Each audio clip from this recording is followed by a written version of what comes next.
This is a community reading from Dispatch International. Freedom of the press cannot be limited without being lost.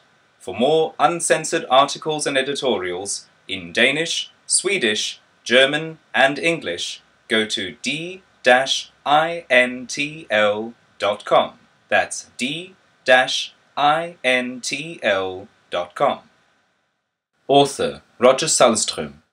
Title: First Murder in 23 Years, Rattles, Faroe Islands. Published November 22nd, 2012. Summary: the tiny home rule archipelago is in shock. For the first time since 1988, a Faroes has been murdered and the crime has shaken the otherwise tranquil community. The Faroe Islands in the North Atlantic were supposed to be paradise on earth. Beautiful natural scenery, small secure communities, and a low crime rate. The European sickness with its rising violent crime and growing insecurity has not yet reached these shores.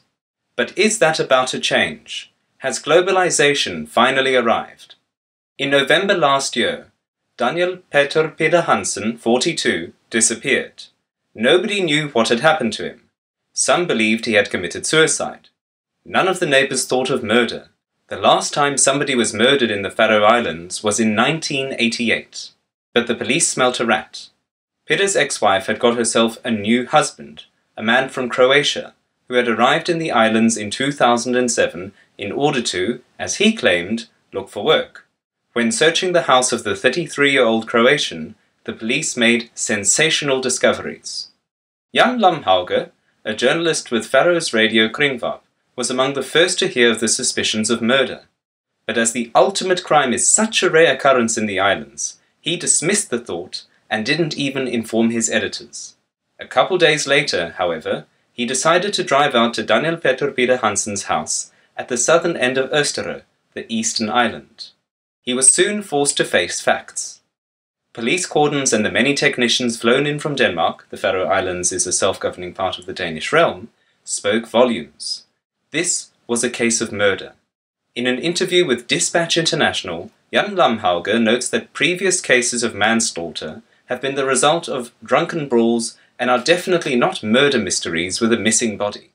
Social control among the Faroes makes such an occurrence almost impossible. Despite intensive searches, Peder's body has never been found, but the technical evidence is quite conclusive.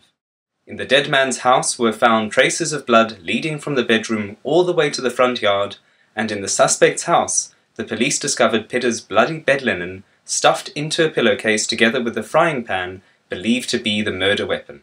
The police also secured traces of the victim's blood and DNA from the Croatian man's shoes and clothes.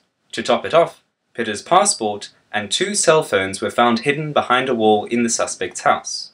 The trial is right now taking place in the Faroes capital of Tórshavn, but the accused denies all charges. His story is that at the night of the murder, he woke up because somebody was driving away with his fiancée's car, a Skoda Fabia. He chased the 3 unidentified car thieves and saw the Skoda entering a tunnel.